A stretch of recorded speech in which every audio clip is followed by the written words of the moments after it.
네, 아소에서 이제 일양들과 같이 바울이 만나죠.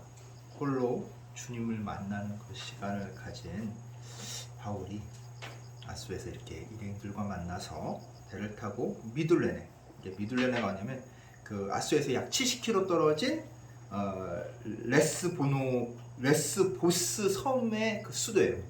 거기로 가가지고 또 이제 있다가 또 섬인 또 기오라고 그러는데 이게 키오스 섬이에요. 키오스 섬으로 갔다가 또 사모, 이 사모스 섬인데 이 섬으로 섬만 들려서 가는 거예요. 빨리 가기 위해서. 그래서 이제 밀레도라는 곳에 도착을 해요. 이 밀레도는 어떤 곳이냐면 이 에베소에서 남쪽으로 약 50km 떨어진 지점에 있는 거예요. 그러면 우리가 바울의 이 행적을 볼 때 바울은 꼭 그 자기의 주요 선교지를 될 수 있으면 들렸다 오려고 했잖아요. 근데 왜 그 에베소에 가지 않고 그보다 밑에 있는 밀레도로 갔냐면은 그 전에 이 바울이 그 아가야 지방에서 배를 타고서 예루살렘으로 직접 가려고 했죠. 가려고 했는데 무슨 일이 있었어요?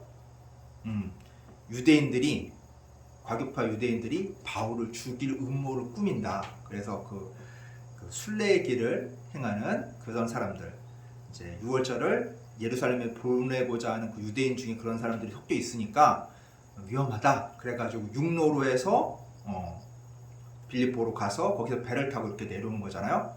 근데 이렇게 내려오다 보니까 어떻게 돼? 이제는 6월절에는 못 가. 근데 최소한 언제까지 가기 원해요? 오순절.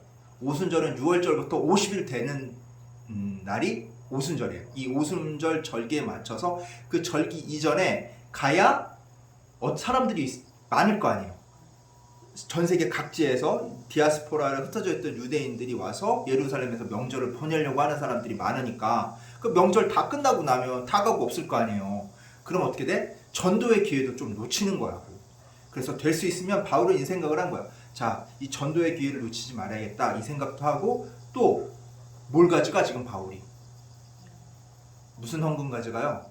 구제헌금 가져가죠. 지금 예루살렘 지역 그쪽 일대에 크다는 기근이 들어가지고 특히 교회의 가난한 성도들이 지금 밥 먹기가 힘들잖아. 먹고 살기가 힘드니까 그 사람들을 어떻게 해야 돼? 도와줘야 되는데 도와주려면 뭐가 필요해? 돈이 필요하잖아.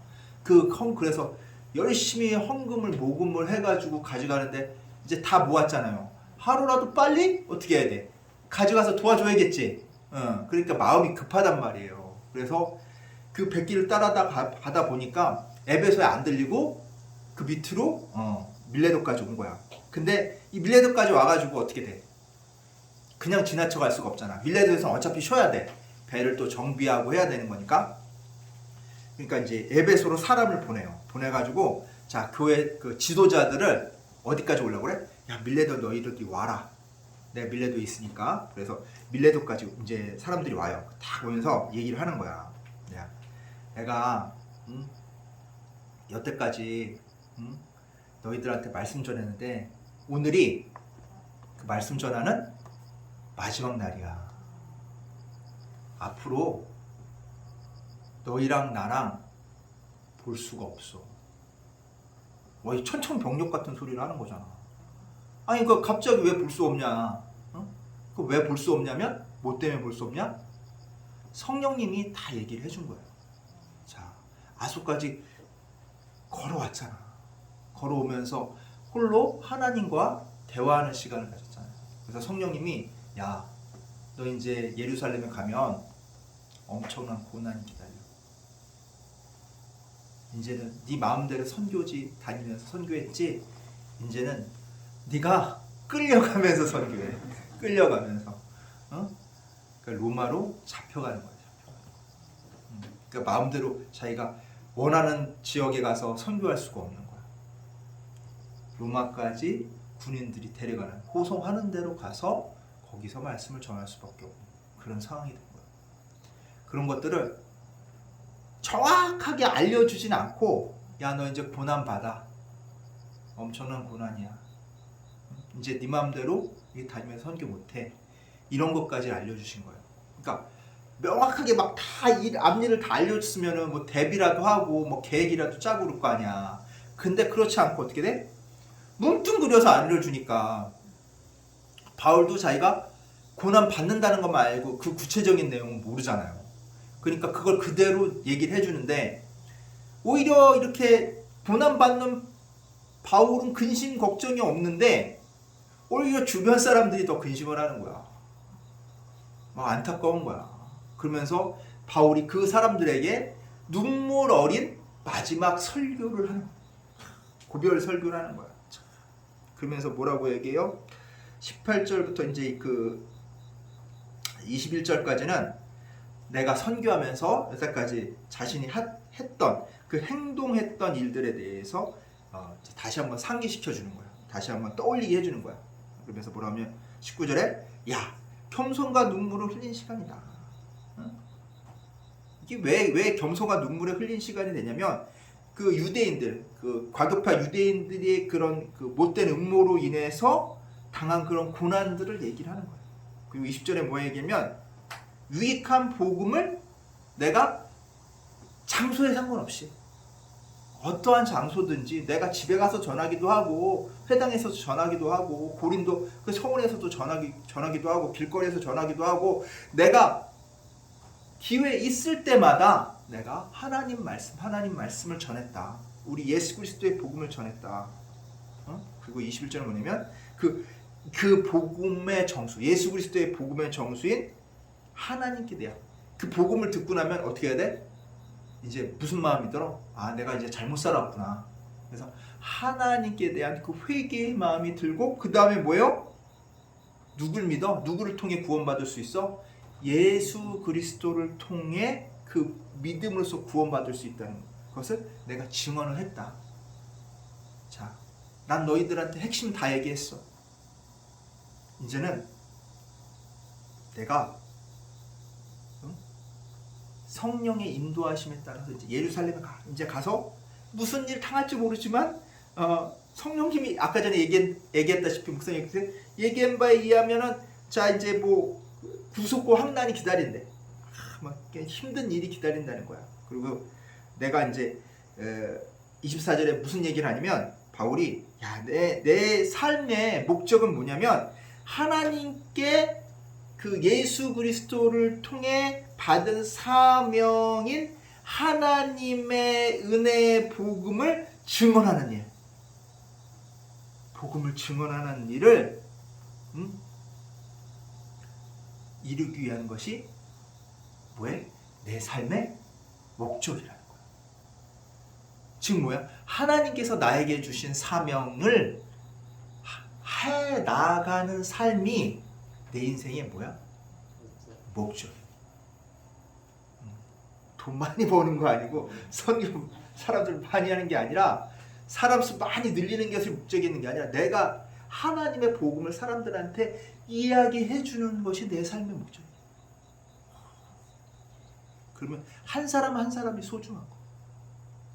아 여기 사람 많이 모였으니까 사람 많이 모인 데 가서 말해야지.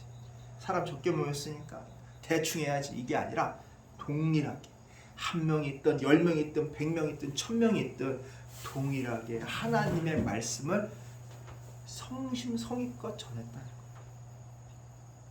이렇게 증언을 하는데 내 생명까지 언제든 뭐 할 수 있어? 이 일을 위해서 바칠 수 있다는 거예요. 나 이거 복음 전하는 거 내 목숨 걸고 하는 거예요. 그것을 사람들한테 얘기해 주는 거예요. 그리고 지금까지 내가 자유롭게 선교지 다니면서 하나님 복음, 예수 그리스도의 복음을 전했지만 이제는 그럴 수 없다. 왜냐면 이번 만남이 마지막이다. 막 슬픈 얘기 막 하면서 사람들 막 울겠죠. 그러면서 뭐냐면 그러면서 굉장히 사람들에게 경고성 메시지를 딱 던져. 26절, 27절에 뭐라고 했냐면 야 내가 이 하나님이 나한테 가르쳐 준 거 그 하나님의 뜻을 온전히 너희들한테 다 전했어. 다 전했기 때문에 여러분 가운데 여러분 가운데 구원을 받지 못한 힘이 생겨도 내 책임 없다. 난 이미 다 해줄 만큼 해줬어. 이제 내 책임 없어. 너희가 잘못하는 거야. 나는 이미 하지 말라고 했고 해야 되는 거 얘기해줬고 했는데 너희가 그것도 제대로 지키지 못하고 안 한다면 그건 어쩔 수 없는 거야. 말씀 잘 들어라. 내가 너희들한테 경고도 했고 잘 이렇게 하라고 했는데 너희가 그럼에도 불구하고 여전히 악행을 거듭해서 죄악 중에 있으면 어떻게 된 거예요? 더 이상 그건 내가 책임 못 진다. 나는 엄숙히 여러분한테 선서하는 바, 맹세하는 바, 나는 여기서 내 책무를 남김없이 수행한다. 난 이제 내 생명까지 걸면서 여러분한테 온전하게 복음을 다 전했으니까 여러분이 그 복음을 잊지 말고, 이제 마지막이잖아. 자기 볼 수 있는 게 마지막이니까 명심하고, 그때 바울이 좀만 더 잘해줬어도, 바울이 조금만 더 우리 곁에 있어서 복음 전했어도, 우리를 붙잡아줬어도 이런 일 없었을 거야. 그런 핑계 대지 말라는 거야. 사람들이 이런 얘기 많이 하잖아요. 엇나간 사람들, 그때 어머니가 조금 더 나랑 같이 살아 계셨다면 내가 이렇게 엇나가는 거 잡아줄 텐데, 그러면서 후회하는 사람들 있잖아요. 근데 그게 누구 탓이야? 그 일 주시고 엄마 탓이야? 아니지. 맞아. 고아들 어머니 부모님이 일찍 돌아가신 분들은 다 못되게 살게 붙잡아주는 사람이 없으니까? 아니요. 내 선택이란 말이야. 내 선택의 중요성을 얘기한 거야. 아무리 바울과 같은 훌륭한 설교자가 옆에서 가르치고 이렇게 하지 마라, 이렇게 해야 된다 얘기해도 내 마음이 하나님께로 가지 않으면, 주님을 따라 주님께서 가르쳐주신 그 말씀 따라 살기를 원하지 않는다면 여전히 어떻게 돼? 악한 길로 갈 수밖에 없다는 거야. 죄악 중에 있는다. 그러니까 너희들 이거 명심하고 똑바로 살아야 돼 라고 바울이 이야기해 주고 있는 거야. 이렇게 에베소 장로들에게 당부를 해요. 그러면서 진짜 그 장로들이, 여기서 장로들이 나오는데 이게 교회 지도자들이지, 교회 지도자들. 그러면서 진짜 중요한 얘기를 하는 게 당부를 하는데 28절에 이렇게 얘기해요. 28절 한번 볼까요? 여러분은 자기를 위하여 또는 온 양떼를 위하여 삼가라. 성령이 그들 가운데 여러분을 감독자로 삼고 하나님이 자기 피로 사신 교회를 보살피게 하셨다. 너희 책무가 뭐야? 너희 책무가 뭐야?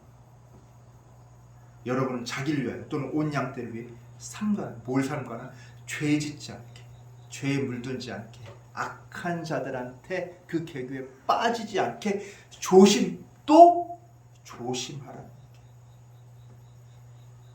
교회 성도를 지키고 보호하는 감독자의 직분을 성령님께서 너희에게 어떻게 했다?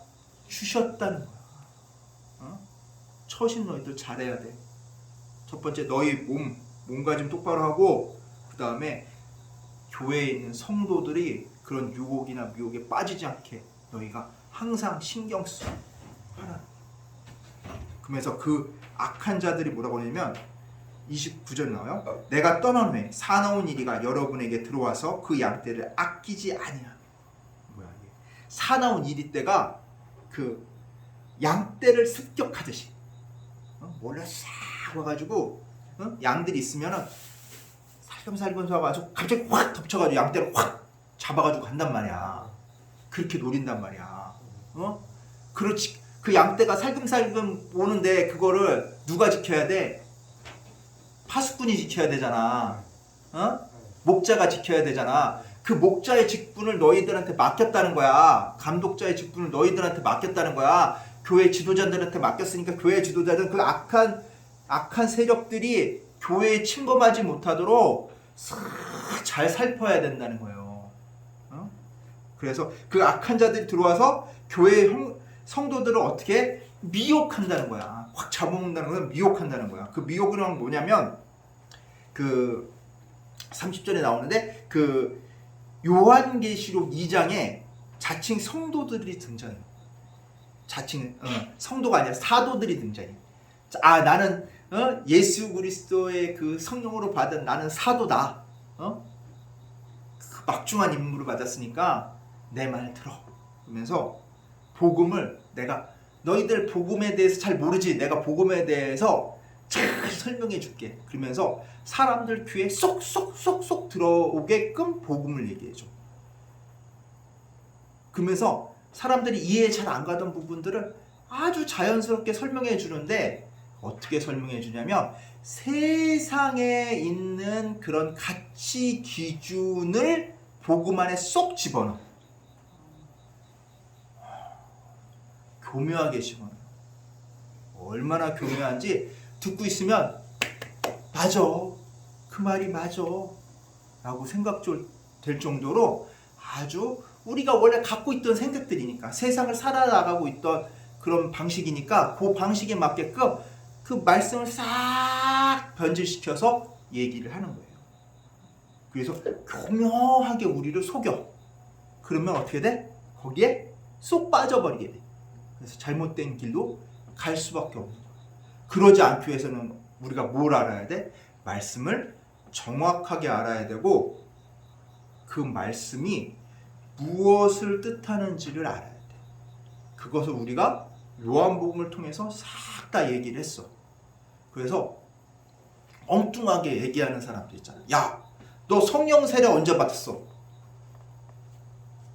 응? 성령 세례 언제 받았어? 그럼 내가 성령 세례를 뭐지? 성령 세례를 언제 받았지? 이 생각하잖아. 그럼 너 성령님 언제 만났어? 언제 만났어? 언제 만났어? 어이씨, 만난 것 같기도 하고 안 만난 것 같기도 하고. 자, 성령님 만났어요? 성령님은 이미 만났어. 성령님은 어디 계셔? 마음속에 계셔. 나도 모르는 새 만났단 말이야. 만난 날짜를 내가 기억을 못할 뿐이지 이미 성령님이 나랑 만났단 말이야. 그 성령님이 나를 어떻게 필요한 것을 다 가르쳐 준다. 자, 언제 성령님을 만나냐면 내가 주님께 예수님께 나를 맡길 때 성령님이 오시는 거예요. 맡겼잖아. 맡기지 않은 사람은 못 만나지. 나를 성령님께 맡겼을 때 성령님께서 오셔서 내가 맡겼으니까 나를 움직일 수 있게끔 그 일을 할 수 있게끔 만들어 주시게 온단 말이야. 그래서 나도 모르게 되네? 일이 되네? 하면서 자연스럽게 되는 거야. 이질감 없이. 뭔가 우리가 이게 강력하게 들어왔을 때 이질감을 느끼지만 성령님은 어떻게 돼요? 자연스럽게 들어오세요. 우리 삶 속에 아주 자연스럽게 내가 맡겼을 때 자연스럽게 들어오시기 때문에 성령님이 나와 함께 계신다는 느끼지 못하는 경우도 있어. 근데 내가 맡겼을 때는 성령님께서 나를 운용하시는 거야. 내가 주님, 저를 주님께 맡깁니다. 이 말을 했을 때 성령님께서는 와서 나를 움직이시는 거야. 그게 너무나도 자연스럽게 이루어지는 거야. 근데 사람들은 뭔가 성령님은 강력한 능력이 있으니까 뭔가 이렇게 센 게 탁 들어오면은 몸에 충격이 딱 있듯이 내가 뭐 이렇게 막 머리가 뭐 삐쭉삐쭉 한다든가 뭐 갑자기 뭐 거대한 막 능력이 생긴다든가 이런 식으로 오해하는 경우가 많아요. 성령님은 내가 그 일을 하는데 필요한 능력을 공급해 주시는 분이에요. 갑자기 나를 뭐 무슨 약을 먹었더니 슈퍼맨이 되고 막 그런 게 아니란 말이야. 어? 성령님을 통해서 변화가 되는 거지. 그러니까 성령님이라는 강력한 그 에너지로 인해서 그 내가 움직여지는 거지. 그게 쏙 성령님이 내가 안 맡기면 성령님이 쑥 들어가 버린단 말이야. 그러니까 모르는 거야. 그치? 있었는데 됐는데 이제는 안 되네. 때 능력대로 하려고 할 때는 안 되는 거야. 근데 하나님한테 맡겼을 때는 하나님께서 그 일이 뭐야 이거 이렇게 쉬운 일이었어? 할 정도로 아무것도 아닌 일로 만들어 버리니까 성령이 뭔가 강력하게 뭔가 사람들은 빵 하고 터지길 바라는데 아무것도 아닌 일로 만들어 버리니까 어때? 사람들은 왔는지 안 왔는지도 잘 못 느끼는 거야. 근데 성령님은 내가 나의 신앙을 고백했을 때, 내가 하나님께 우리 주님께 나를 맡깁니다 라고 고백했을 때 성령님 오신 거예요. 만났어 안 만났어? 만난 거야. 근데 이단들은 뭔가 빵 터지는 거, 사람들이 빵 터지는 거 좋아하니까, 대박 좋아하니까 뭔가 성령님을 만나면 강력하게 뭔가 삶의 변화된 게 변화점이 있어야 돼 라고 얘기를 하는 거야. 근데 사람들은 그래 맞아, 성령님은 강하신 분이니까, 하나님이시니까, 성령 하나님이시니까 뭔가 센 게 오겠지. 아니에요. 하나님이 세시기 때문에 사람들이 두려워해서 사람들에게 가장 친근하게 오시는 것이 성령님이야. 그래서 성령님을 보내주신 거야. 우리가 이 성경 구약에 보면 사람들이 막 우레같이 막 소리 들으니까 겁나가지고 아유 하나님 저희 안 만날래요. 모세가 그냥 대신 만나주세요. 그렇게 그런 두려움에 떨었기 때문에 가장 친근하게 우리한테 만나줄 수 있도록 하시는 성령님을 주신 거예요. 그래서 이렇게 우리가 성령님을 언제 만나는지를 우리가 알고 있으면 그럼 요게 어떻게 가짜네? 하고 알 거 아니에요? 그렇게 알게 돼야 돼. 그렇기 때문에 말씀을 우리가 어떻게 돼? 귀 쫑긋하고 잘 들어야 되는 거야. 그래서 그렇게 악한 자들이 미혹하지 못하게, 우리를 속이지 못하게. 그러므로 이제 바울이 이런 교육을 여기 31절에 3년 동안 에베소에 머물러면서 가르쳤던 거예요. 계속해서 목사님 똑같은 얘기 비슷비슷한 얘기 계속 하지. 바울도 이렇게 복음의 이 정수는 비슷비슷해요. 근데 이게 좀 더 살살 살을 붙이면서 내 삶에 적용할 수 있게끔 얘기해 주는 거야. 아주 간단해. 하나님 말씀은 너무나도 간단해. 하나님 말씀대로 살면 어떻게 된다? 천국 간다. 하나님 나라 간다. 그걸로 이렇게 살이 이제 붙어져 나가는 거예요. 바울도 그렇게 3년 동안 얘기를 계속 했던 거야. 그래서 이 바울이 이제 32절에 이렇게 얘기를 해요. 32절 읽어드릴게요. 지금 내가 여러분을 주와 및 그 은혜의 말씀에 부탁하노니 그 말씀이 여러분을 능히 든든히 세우사 거룩하게 하심을 입은 모든 자 가운데 기업이 있게 하시리라. 이게 무슨 얘기냐면 내가 예수 그리스도의 그 복음의 말씀에 의지해서 너희들한테 당부했으므로 그 말씀을 통해 여러분이 앞으로 올 어려움을 능히 이겨낼 수 있다는 거예요. 그렇죠. 말씀에 의지하면 어떤 어려움이 오든지 이겨낼 수 있다 없다? 있다는 거야. 맞아. 있다는 거. 그래서 그 말을 하고 33절에 이렇게 얘기를 해요. 내가 아무의 은이나 금이나 의복을 탐하지 아니하였고, 내가 이렇게 여러분한테 이렇게 3년 동안 그 말씀 전한 거 여러분한테 여러분 돈 헌금하라고 하는 얘기 아니야. 그리고 여러분 재산 바치라고 하는 얘기 아니야. 내가 여태까지 봤지? 너 3년 동안 일하면서 내가 여러분의 가진 거, 돈이라든가 재산이라는 거 탐낸 적 있어요? 없죠? 라고 바울이 얘기를 하는 거야. 그러면서 뭐라고 얘기해요? 34절에 이렇게 얘기해요. 여러분이 아는 바와 같이 이 손으로 나와 내 동행이 쓰는 것을 충당하여. 뭐야? 바울은 뭐 했어요? 바울은 특기가 뭐야? 가업이 뭐예요? 천막 만드는 거, 천막 만드는 거. 야, 지금은 이렇게 천막 살려고 그러면 인터넷에서 주문하면 그냥 팍팍팍 나오잖아, 공장에서. 그때는 천막을 만들려면 기술이 필요해. 기술이. 지금처럼 이렇게 막 튼튼하게 뭐 이렇게 튼튼한 천이나 뭐 이렇게 특수천 같은 게 나오는 게 아니라 뭐 이렇게 미신기가 있어서 그런 게 아니라 사람 손으로 일일이 꼬매야 돼.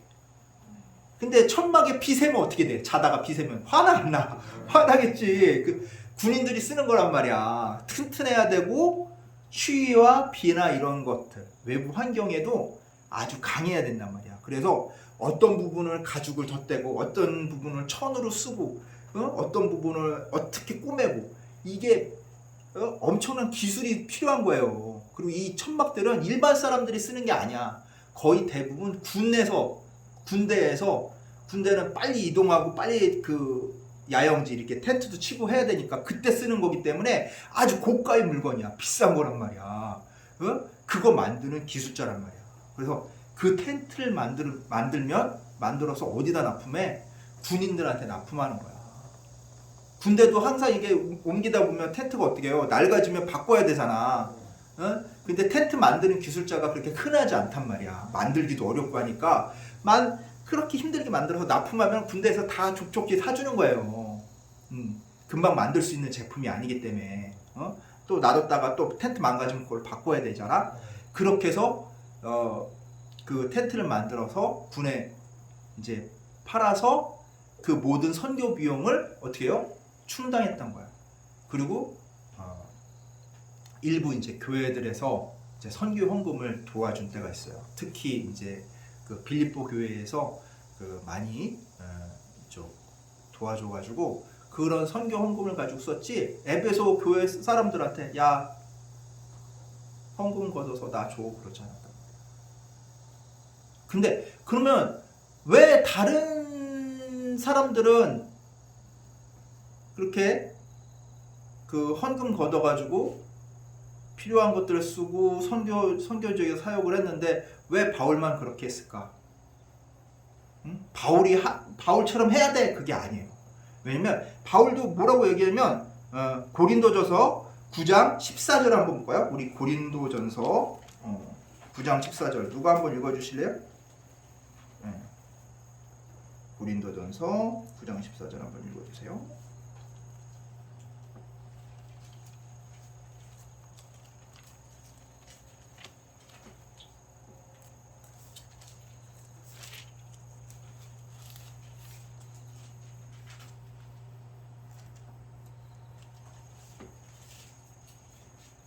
이와 같이 274. 주께서도 복음 전하는 자들이 복음으로 말미암아 살리라 명하셨느니라. 아멘.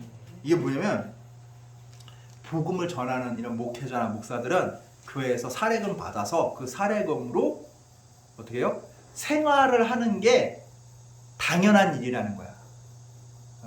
근데 이제 바울이나 바나바는 특별하게 그렇게 하지 않고 자체적으로 선교 헌금을 충당해서 했다는 거야.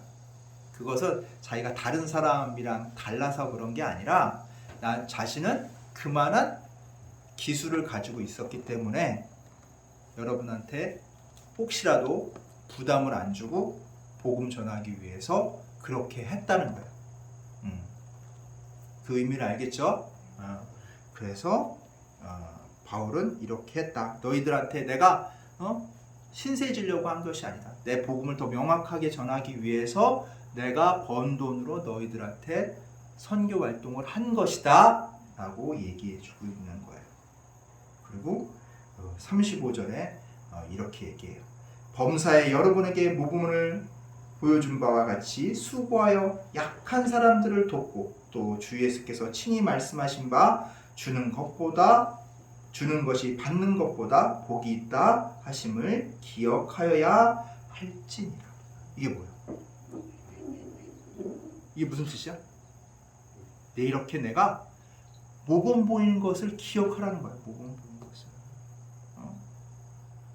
어떤 모범을 보였어요? 수고하여 약한 자를 도운 거예요. 야, 너가 저기 불쌍한 우리 교인 중에 가난해가지고 지금 밥도 못 먹고 있는데 그런 교인이 있으면 어떻게 하라고? 너 혼자 먹지 말고 어떻게 나눠 먹으라고. 저기 옷이 없어가지고 추위에 떨고 있는 교인이 있는데 너 혼자 옷 두세 벌 이렇게 갖고 있지 말고 주라 이거야. 주라. 내가 그렇게 너희들한테 다 나도 모범을 보였잖아. 나도 없는 형편에 다 도왔어. 너희들도 아유 나도 뭐 이거는 나 2벌밖에 안 되니까 이거는 예비용으로 놔둬야죠. 그러지 말고 도우라. 욕심 부리지 마. 그리고 뭐예요? 그게 누구 뜻이다? 예수님 뜻이야. 받는 거 좋지. 받는 것도 복이잖아. 기분 좋잖아 받으면. 우리 하나님한테 그래서 주세요 이런 거 많이 하잖아요. 그쵸? 근데 뭐야? 주는 것이 받는 것보다 복이 있다. 어? 주면 내 거 없어지잖아. 그치? 그렇잖아. 주면 내 거 없어지잖아. 근데 그 복이 있대. 왜 복이 있을까? 주면 내 거 없어지는데. 생각해봐. 주면 내 거 없어지는데 왜 복이 있을까? 오히려 받는 것보다 내 거 채우는 것보다 복이 있대. 받는 것도 복이잖아. 받는 것도 복이잖아요. 근데 내가 주는 것도 다른 사람을 이렇게 채워주는 것도 복이 있다. 자, 왜 더 복인 줄 알아요? 자, 내가 주면 없어지는 것 같지? 내가 주면 없어지는 것 같잖아. 근데 그 빈자리를 누가 채워주신다고?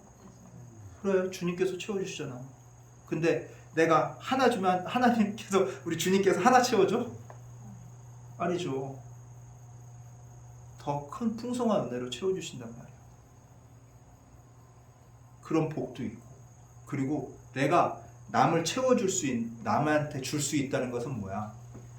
내가 남에게 줄 만큼 뭐가 있어? 여유가 있다는 거야. 풍족하다는 거야. 이미 나는 복을 누리고 있는 상태라는 거야. 그러니까 복이라는 거야. 더 큰 복. 이미 너가 복을 많이 누리고 있잖아. 뭐 누리고 있는 것을 남한테 주니까 줄 수 있잖아. 줄 수 있는 거. 네가 복이 있으니까 줄 수 있는 거지. 나도 없어. 손가락 쭉쭉쭉 먹을 거 하나도 없는데 다른 사람은 어떻게 먹을 거죠? 그치? 나도 있어야 줄 거 아니오. 그 있다는 것 자체가 복이라는 거야. 그 있는 것 중에서 나눌 수 있다는 것 자체가 또 복이라는 거. 그 하나님께서 더 큰 것을 채워주시기 위해 준비되어 있다는 거. 어떤 이야기가 있어요. 어떤 흑인 아저씨가 있는데 이 아저씨가 그러니까 노숙자예요, 노숙자. 그래가지고 며칠 굶었어. 그래가지고 어떻게 하면 이제 좀 구걸을 해볼까 하는데 구걸도 잘 안 돼. 근데 어디 저기 부자인 것 같아.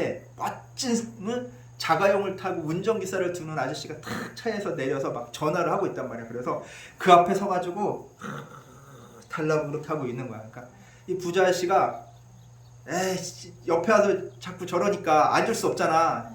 그래가지고 딱 $5를 꺼내서 딱 줬대. 딱 $5를 꺼내서 딱 줬대.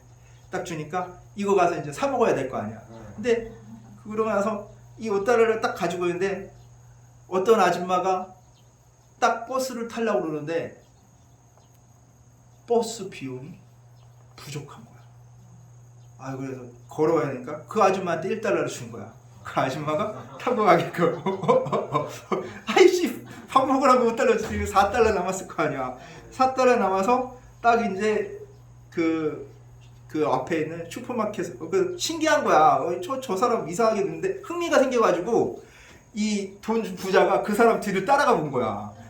내가 준 5달러 갖다가 어떻게 쓰나. 저렇게 1달러를 이제 그 버스 못한 사람한테 버스비로 줬으니까 어떻게 쓰나 궁금해가지고 운전기사 먼저 가라고 한 다음에 뒤따라 가본 거야. 뒤따라 딱 가보니까 이 회개할 시간 딱 가더니 슈퍼마켓 가더니 계산대에서 어떤 아줌마가 미국은 슈퍼마켓에 이제 드러그스토어라고 약 파는 데도 같이 있어요.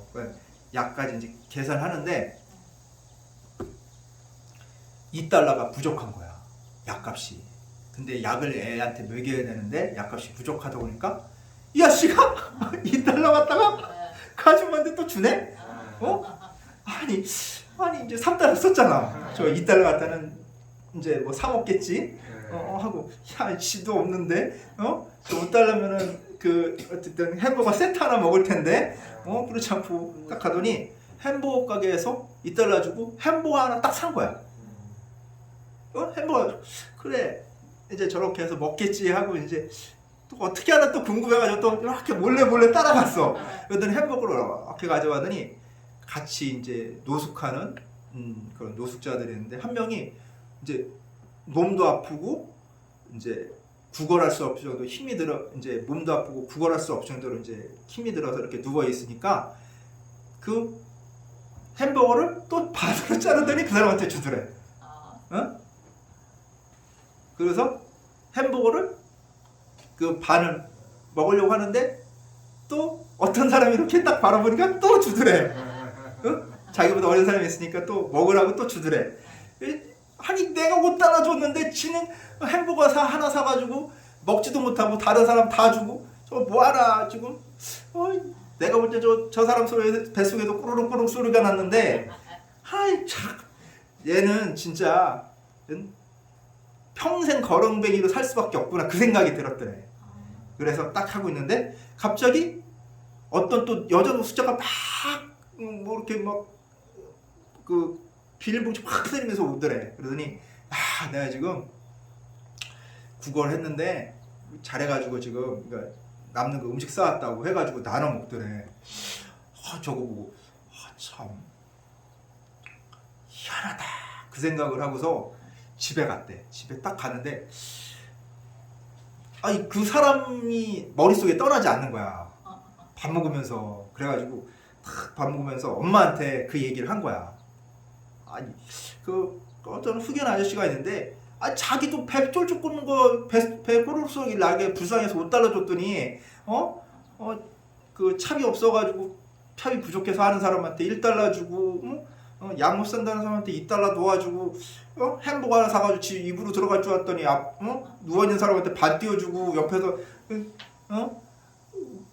이제 햄버거 바르고 있는 사람한테 그거 주고 그러더니 그 마침 그 같이 구걸하던 노숙자 여자가 음식을 가져와서 그렇게 나눠 먹더라. 내가 준 5달러가 그렇게 쓰는 사람은 처음 봤다. 딱 얘기하니까 엄마가 갑자기 눈물을 흘리더래. 내가 알던 어떤 사람이랑 너무 닮았다. 그러면서 아들더러 그 사람한테 한번 가보자. 그래서 아들을 앞세우고 그 사람이 이제 노숙자니까 모여서 자는 데를 간 거야. 가서 딱 보니까 이 엄마가 딱 보자마자 그 사람 붙들고 막 울기 시작하는 거야. 아들은 이게 말이 안 되잖아. 아니 왜 울어? 그래서 엄마 저 사람이랑 뭐 옛날에 무슨 인연이 있었나? 그래가지고 무슨 인연 물어보니까 엄마가 딱 그러고 내가 미혼모였을 때 내가 너를 임실해서 있었는데 직장도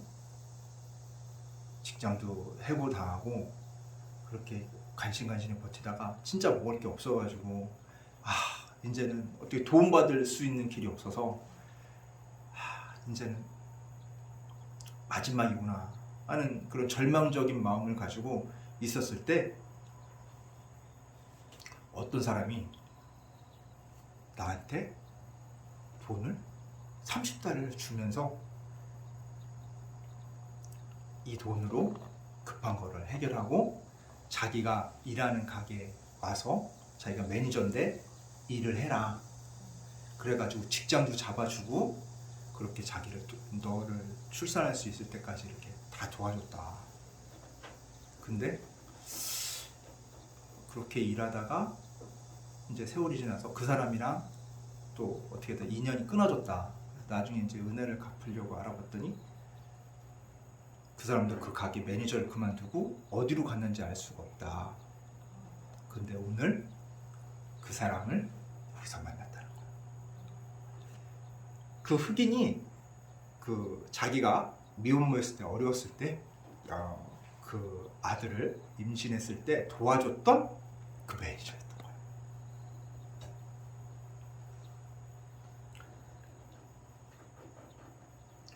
그러니까 어떻게 보면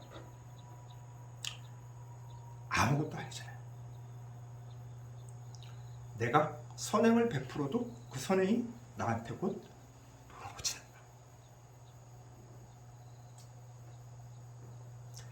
그 선행을 베푼 대로 곧바로 돌아왔으면 그 흑인 아저씨가 노숙자 생활까지 안 했겠지. 그렇잖아. 근데 그 선행이 돌고 돌아 어떻게 됐어요? 그 미혼모를 도와줘서 그 미혼모의 아들이 열심히 일을 해서 큰 사업가로, 운전기사를 둘 정도로 큰 사업가로 성장을 했잖아. 그리고 그 흑인 아저씨는 그 선행을 자기가 노숙자가 된 후에도 멈추지 않았기 때문에 다시금 자기가 은혜를 베풀었던 사람만 만날 수 있는 계기가 됐죠. 그게 그런 거예요.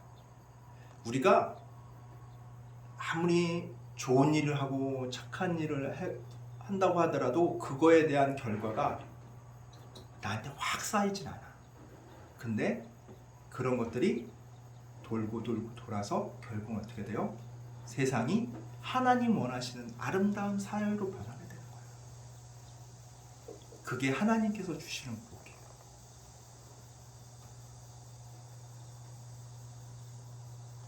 우리가 착한 일을 함으로써 뭔가 나중에 내가 크게 뭔가 큰 복을 받겠지. 그게 아니라 하나님께서 주시는 큰 복은 이미 우리가 받았어. 어떤 복을 받았어? 하나님 뜻대로 살았으니까 천국, 하나님 나라에 들어갈 수 있는 큰 복을 이미 다 받았어. 근데 그런 선행을 통해서 어떻게 돼? 이 세상이 하나님 보시기에 아름답게 되는 거야. 그게 우리의 역할이에요. 그게 하나님 뜻대로 살아가는 거야. 그게 세상에 무슨 역할을 하는 거야? 빛의 역할.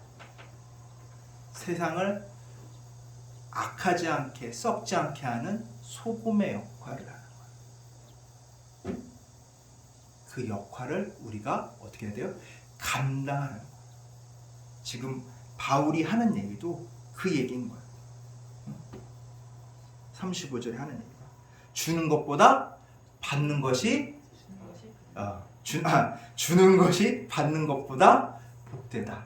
주는 것이 받는 복되다라는 의미가 여기 이 말을 한 후에 이렇게 설교를 마무리 짓고 기도했어.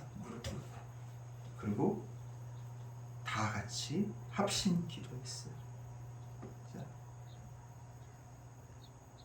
어떤 마음으로 합심 기도했을까? 바울이 마지막까지 당부한 그 말을 지키겠다고 마음이 하나 돼서 기도한 거예요. 이렇게 이제 앞으로 닥칠 고난과 힘들어질 바울과 다시 못지 못한다는 그 마지막이라는 그 말이 가슴에 확 사람들한테 와 있을 거 아니에요. 그 마음들이 기도에 다 녹아져 있는 거야. 그 기도를 한 거예요. 그래서 얼마나 사람들 마음이 무덥겠어. 그 마음으로 기도를 하고 그 마음을 가지고 바울을 이제 배 타고 떠나는 것까지 배웅을 한 거예요. 그게 오늘 38절까지의 말씀입니다. 우리가 이 하나님 말씀대로 산다는 것은 하나님께서 내 인생에 개입하셔서 내 인생을 내 마음대로 살겠다는 것이 아니라 누구 마음대로 살겠다는 거야? 하나님 마음대로 살겠다는 거야. 그로 인해서 우리가 뭐도 받을 수 있어? 고난도 받을 수 있어. 세상의 고난과 핍박도 받을 수 있어. 그 고난과 핍박이 이 바울처럼 무슨 고난과 핍박이 알 수는 없지만 온다는 것을 우리는 에게 알려주시기도 해요, 성령님이. 근데 우리는 두려운 마음도 있겠지. 근데 오늘 바울은 어떻게 했어요? 담대히 그 말씀에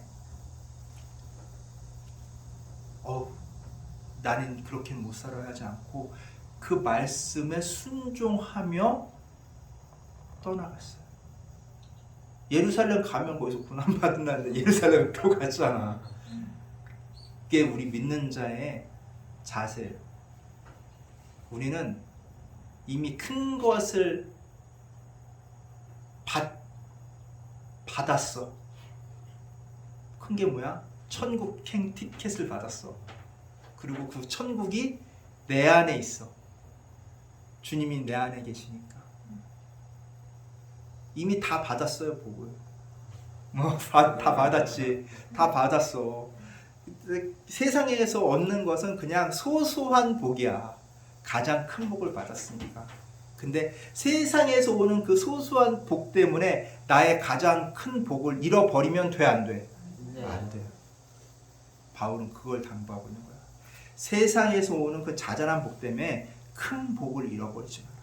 어떠한 경우든 이 복을 꼭 지키고 나아가라고 사람들에게 당부하고 있는 거예요. 오늘 말씀처럼 흔들리지 않는 신앙을 통해서 큰 복을 지켜내는 우리 주찬영교회 성도님들 되시기를 간절히 축원합니다. 아멘. 기도하겠습니다. 사랑과 은혜가 가득하신 하나님 아버지 감사합니다. 오늘 말씀을 통해 우리가 흔들리지 않는 신앙을 통해 주님께서 주신 그 큰 복을 지키며 나아가며 살아갈 수 있도록 주여 이끌어 주시옵소서. 감사드리며 우리 주 예수 그리스도의 이름으로 기도드리옵나이다. 아멘. 아멘.